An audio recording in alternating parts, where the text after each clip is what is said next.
Hello and welcome to this video. I'm going to be walking you through step by step how I was able to create this product manipulation that you've seen on the screen, and we are going to be starting right now. First and foremost, we are going to be choosing our Canva. In this case, I'm going to be using 1080 by 1080 pixels, that is the square for Instagram, and I'll go ahead and just hit create. And the next thing I need to do is to create a background of our design. To do that, I will come back to this adjustment layer and come back to gradients. Once I'm here, I'm going to hit on the gradient tool, come back to the basics, just select the very first one. Once I've done that, I'm going to be selecting the highlight. In this case, we are going to be using blue, just as you saw on the thumbnail. I'm going to be using sharp blue and hit on OK. Come back to the darker side. In this case, I'm going to be choosing dark blue. I will just take my color picker to the darker side of blue, and it's going to be something of this nature. I'll just go ahead, come back to the gradient editor and hit on OK as well, and come back to the gradient field. I want to come over to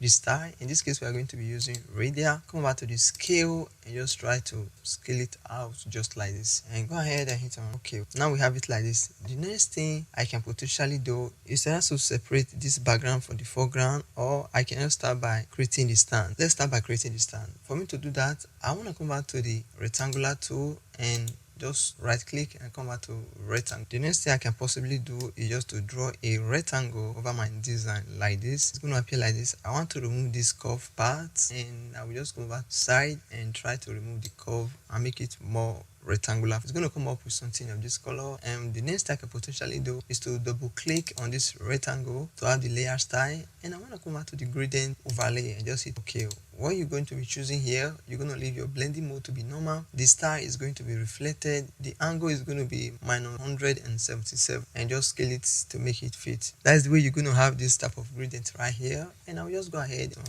OK, Ctrl+0 to have the big screen. And the next thing I can possibly do again is to come back to this rectangular tool, right click. In this case, I'm going to be using the ellipse tool just to have the place where our product is going to stand on. And I'll just go ahead and draw a form of cycle like this. Okay, and as well, just as we did before, I want to go ahead and double click to have the layer style. In this case, I can even use color overlay and just choose the color that I would like to use. I can even go ahead and use these brighter parts of it, and if the color are matching together, we can just walk around here to have a different type of color. Something of this nature is going to be okay. A little lighter color like this is going to be okay, and I'll just go ahead and hit on OK. Now I want to try to place this cover between this rectangle that we just drew. Come back to this side and try to resize it. Come back to this side as well and try to resize it like this.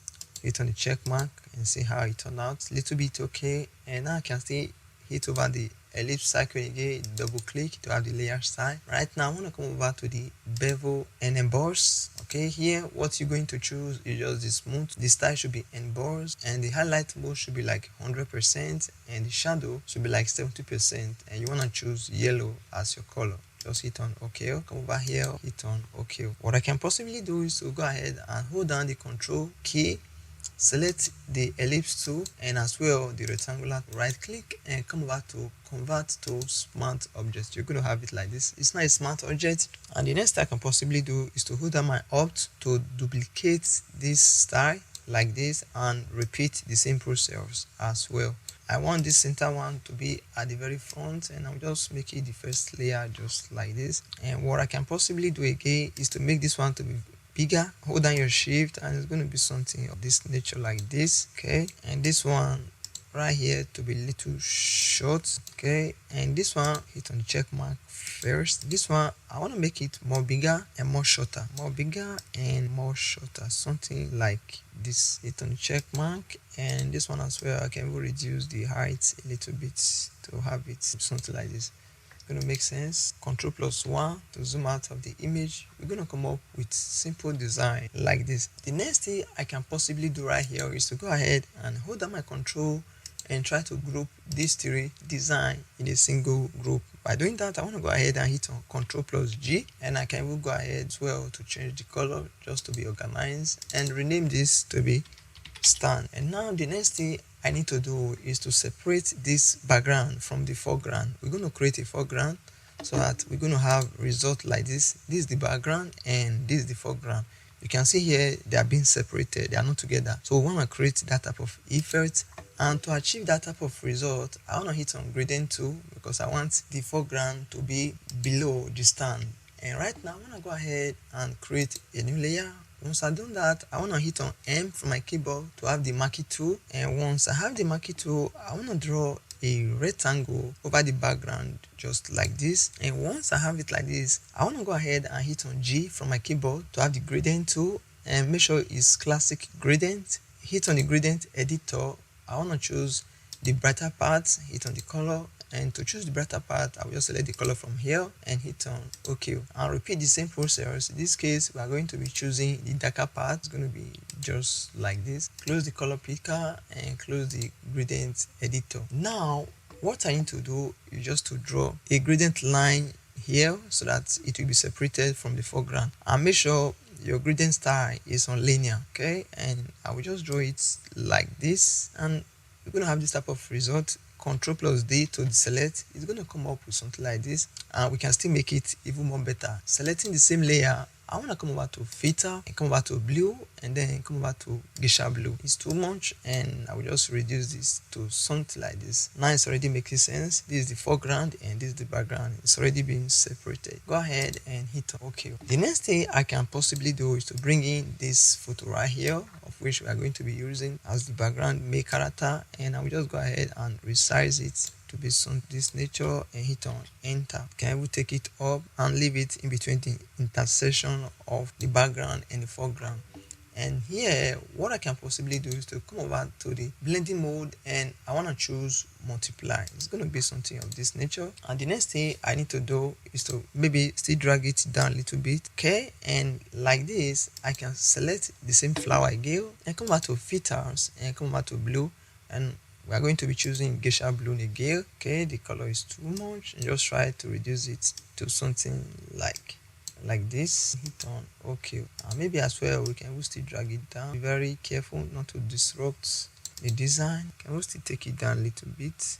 Okay, now it's as if the foreground is being separated for the background. I want this part to be more blue, and I want to hit on M again to have the marquee tool, and I just need to draw a rectangle over this place right here, or I can even redraw it again to this place right here, and make sure I'm selecting color, and I want to go back to filter blue and geisha blue. Just I don't want to see that sharp edges, and now I hit on OK. Ctrl plus D. Okay, now it's really being separated. Ctrl plus 0.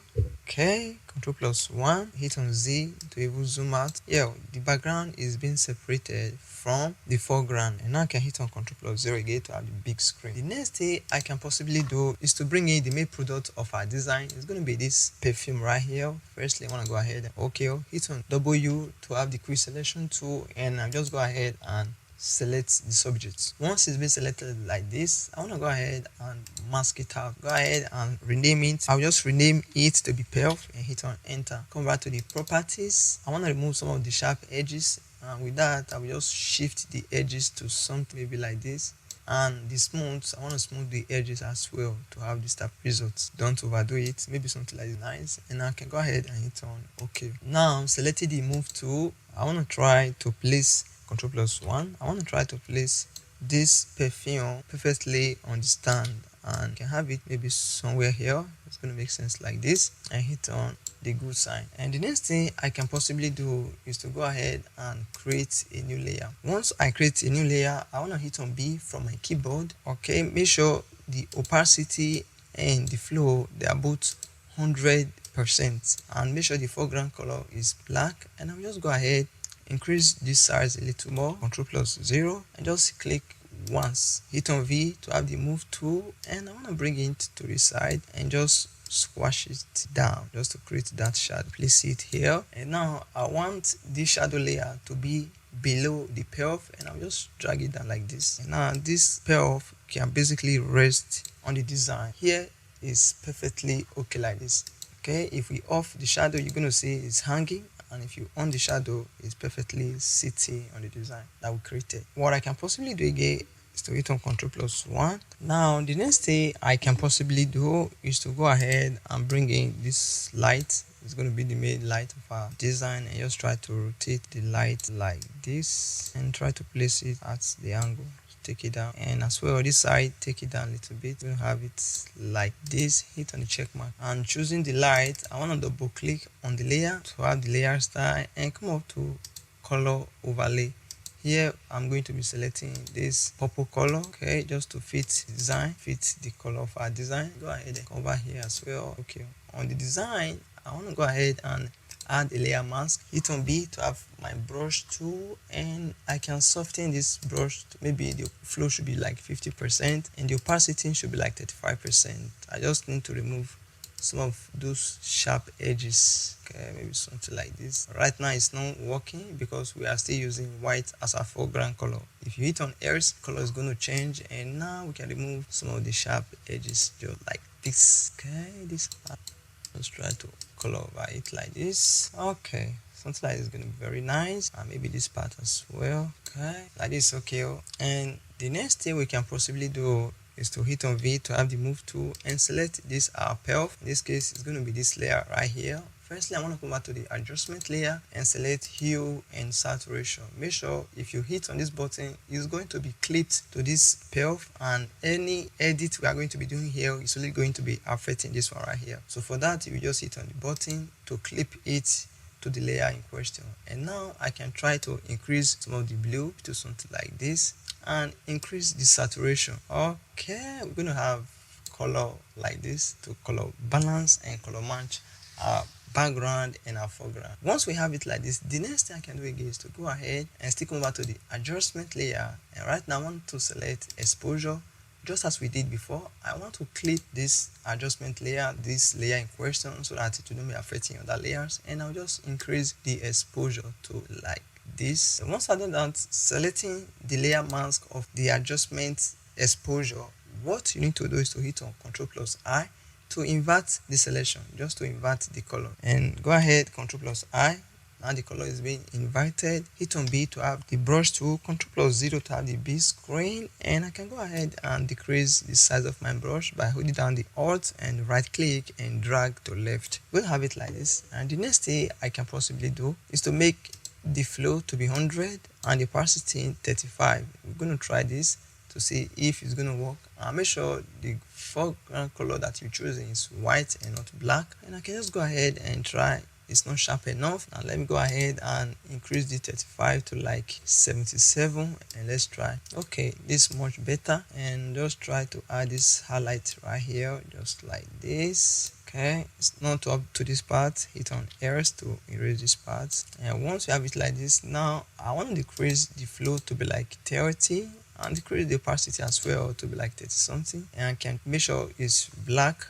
And I just need to erase some of the sharp edges of the highlights that we drew, just like this. Since this light is meeting the path on this left side, so there are going to be that type of luminance. That is the reason why we drew that light over there. Okay, just try to blend it this way. Okay, I'll still remove some of these parts too sharp, and you can even be seeing the design this side right here instead of just zooming in and out all the time. You can just work with that, navigate. So you go ahead and remove some parts, just remove those sharp. Okay, like this is gonna be nice. Check it here. Now it's like there is some light here because the light is meeting the payoff on this side, and now there is light luminance. There's some luminance over this part, right? Can we still go ahead and change this to white again so that I can paint over just something like this.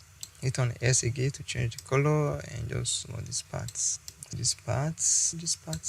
Okay, you can see it here. There is light color right here. Now I can hit on Ctrl+I to zoom out. Okay, and this side as well, selecting the white color, we still need to add some of this light, but we need to increase the opacity or even the flow to maybe 100, and just add those light over here to this part, that luminosity, since the reflection is coming from the left side. Okay, something like this is going to be okay. Hit on V, still selecting this payoff. I'm going back to the adjustment layer, and this time around I'm going to be selecting levels. Okay, and made a mistake. We need to delete this layer. Selecting this payoff, over to the adjustment and select level. Just as we did before, make sure it's clipped, but if it's already clipped, there's no need for it to clip again. If it's clipped, you're going to see this clipping mask icon right here. Okay, and right now what I need to do is to remove some of the highlight and add more shadow. Add some shadow like this and remove some of the highlight. We're going to come up with something like this. And selecting the layer mask, I want to hit on Ctrl I again to invert the color, and hit on B from my keyboard to have the brush tool. Okay, I just want to increase the size of my brush, and the flow is 100 and the opacity is 35. Let's try to color this part. Since the light is not going to be sharp on this very side, okay, just try to color some of these parts that's sharp. Okay, and now we're going to repeat all this process that we went through with this pelf to this same design, this stands.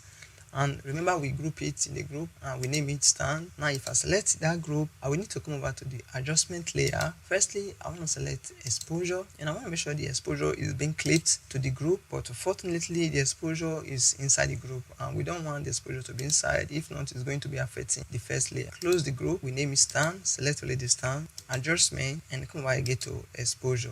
Now it's above the stand, and we can go ahead and clip it to the group. Now I want to go ahead and add some exposure to maybe something like this. It's going to be 9, just as we did before. Ctrl+ I to invert the selection, hit on B to have my brush tool, make sure the foreground color is white, and hit on Ctrl+0 to have the base screen. Increase the size of my brush, and since this light is coming here, obviously it's going to be touching this part.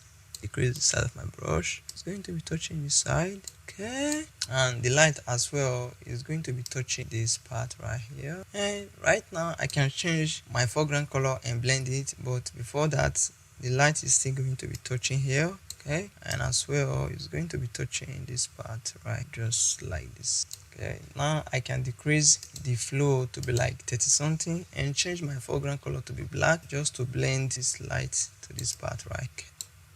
Just need to blend it like this, and this part as well, it's not going to be very sharp like the other parts. Okay, now that we have it like this, the light is not going to be meeting this part. That is the reason why this shadow still remain. The next thing we need to do, still selecting this exposure, the stand layer, I want to come out to the adjustment again, and right now I want to select levels. It's not clipped, go ahead and clip it. Now firstly I want to add some shadow, okay, and remove some of the highlights. Selecting the layer mask, I want to hit on Ctrl+ I to invert the selection, hit on B to have my brush tool, just as we did always. I want to increase the size of my brush to like this, and the opacity is already being decreased, and the flow, since the light is not going to be meeting here, the foreground color should be white. So I'll just go ahead and add some of this shadow to this part. Okay, this part, obviously the light is not going to be meeting here. Okay, I'm going to be meeting this part.